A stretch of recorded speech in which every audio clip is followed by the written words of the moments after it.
नमस्कार दोस्तों, मैं अजय प्रकाश। राहुल गांधी के संसद सदस्यता खत्म होने के बाद से पूरे देश भर में एक विरोध का माहौल है और राहुल गांधी के पक्ष में आवाज उठती हुई दिखाई दे रही है। ऐसे में जनज्वार का सबसे बड़ा सवाल ये है कि क्या जिस तरह से जनता राहुल गांधी की सदस्यता जाने के खिलाफ कम से कम सड़कों पर तो नहीं लेकिन सोशल मीडिया में खड़ी दिखाई दे रही है, क्या विपक्ष भी राहुल गांधी को अपना नेता मानने को तैयार होगा? यह राजनीतिक दृष्टि से अब तक का सबसे बड़ा सवाल है, क्योंकि यही प्रश्न 2024 की दिशा और दशा दोनों ही तय करेगा। यह सवाल इसलिए भी माकूल और मुकम्मल है क्योंकि इसी सवाल के जरिए विपक्षी एकता की एक व्यापक जनाधार बनेगा और जनता के बीच एक स्वर में विपक्ष दिखाई देगा। लेकिन क्या मानसिक तौर पर और रणनीतिक तौर पर विपक्ष इस एकता या इस मान्यता के पक्ष में खड़ा होगा? क्या राहुल गांधी की सदस्यता जाने के बाद उत्तर प्रदेश की सबसे बड़ी विपक्षी पार्टी के नेता अखिलेश यादव अपना रुख बदलेंगे और वह विचार जो उन्होंने ममता से कोलकाता में 17 मार्च की मुलाकात के दौरान कहा था कि कांग्रेस से अलग एक गठबंधन बनाएंगे, क्या इस पर वह पुनर्विचार करेंगे? यह प्रश्न आप दोस्तों जरूर बताएं कि क्या जरूरी नहीं है, खासकर तब जब भाजपा बिल्कुल एकजुट है, वह अपने वोटरों को यह समझाने में बिल्कुल दुरुस्त है कि विपक्ष की एकता न के बराबर है। विपक्ष की एकता एक ऐसी एकता है जिसमें न कोई धार है और न ही कोई विचार है। एक तरफ राहुल गांधी को पप्पू और दूसरी तरफ अखिलेश यादव को टीपू। इस तरह की मान्यताओं के साथ जब दल आपके सामने होंगे तो आप 2024 को तय कैसे करेंगे? आपको राहुल गांधी के रूप में एक नया नेता मिल रहा है। एक नेतृत्व कौन करता है? जरा एक बार सोचिए। नेतृत्व वही करता है जो सबसे ज्यादा मुश्किलें झेलता है, जो सबसे ज्यादा त्याग करता है, जो सबसे ज्यादा चुनौतियां ले आता है, जो सबसे ज्यादा जनता के पक्ष में दिखाई देता है और सबसे बड़ी बात देश के पक्ष में।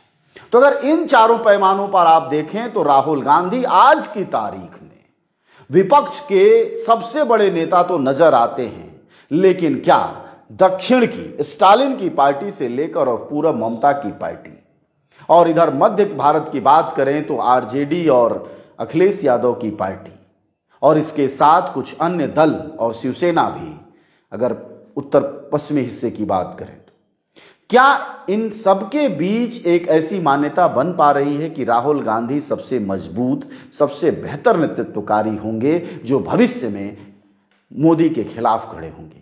क्योंकि इन सभी दलों का आज तक की जब आपसे मैं बात कर रहा हूं, यह मानना है, जिसमें कि एनसीपी भी शामिल है, शरद पवार की पार्टी महाराष्ट्र से, शिवसेना के विचार ऐसे खुले तो नहीं हैं लेकिन उसके भी नेताओं का एक हिस्सा यह मानता है, और अखिलेश यादव, ममता बनर्जी तो बहुत साफ बोल चुके हैं कि बीजेपी के लिए राहुल गांधी आशीर्वाद हैं और बीजेपी चाहती है कि 2024 का चुनाव राहुल बनाम मोदी हो जाए और बुनियादी तौर पर कांग्रेस बीजेपी के एजेंडे पर काम कर रही है। यह समझदारी है बकायदा देश के सबसे बड़े नेताओं में शामिल विपक्ष के अखिलेश यादव और ममता बनर्जी की।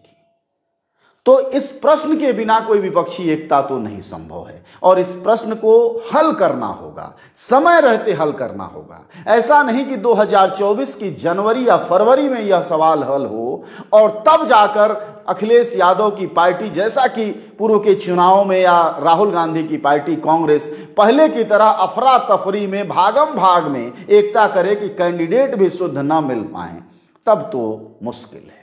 क्योंकि देश बड़ी उम्मीद से देख रहा है राहुल गांधी की तरफ। देश यह भी देख रहा है कि राहुल गांधी वह ऋणधारी नेता हैं जो अपनी पार्टी से अलग जाकर भी लगातार प्रधानमंत्री की गलत नीतियों को, भाजपा सरकार की गलत नीतियों को, जन विरोधी नीतियों पर को लगातार सवाल के घेरे में खड़ा करते रहे हैं, सदन से सड़क तक प्रश्न उठाते रहे हैं।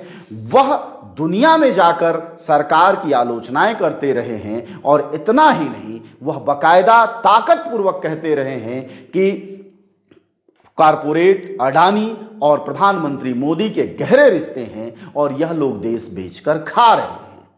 तो ऐसे में विपक्ष को क्या करना चाहिए? क्या यह एकता एक राजनीतिक रास्ते की बड़ी जरूरत नहीं बन गई है? इस पर जरूर विचार किया जाना चाहिए। आप लोगों की टिप्पणियों और आप लोगों के सुझावों के बाद कल मैं एक बार और बात करूंगा इस विपक्षी एकता में कि आखिरकार इसके दुर्गामी क्या फायदे होने वाले हैं और सरकार किस तरह से पूरी विपक्ष को एक एक करके तोड़ने की कोशिश में है, अगर राहुल गांधी को नेतृत्व में विपक्ष नहीं मानता है तब।